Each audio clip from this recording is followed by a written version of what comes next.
Біз биік мұратқа бастайтын үлкен жолға қарай тағы да аттанып бара жатырмыз.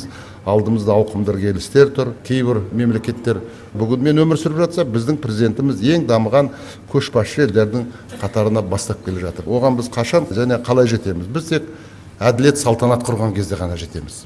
Екіншіден, заң мен тәртіп үстемдік құрған кезде ғана жетеміз. Жастарымыз білім мен ғылымның, инновация мен технологияның тілін толық игерсе ғана жетеміз біз осы жолға. Оған 1000 жылдық тарихымызбен, төл мәдениетімізбен де жетеміз. Біз өткенімізді де ұмытпауымыз керек. Осының бәрі осы жаңа конституцияда көрініс тауып отыр. Біз осыған қарай ұмтылып жатырмыз. Алға қарыштап басып келе жатырмыз. Бұл біздің халықтың таңдауы болатынына күмәніміз жоқ. Кеше Таразда болғанда бір 19 жастағы жас қыз бала сол сөйлегенде айтты, осы біздің буынға жаңа конституцияны қабылдау біз үшін берілген бақыт шығар деп айтты. Мен ойлаймын, ол біз бәріміз үшін де осы таңдау бізге бұйырған бақыт.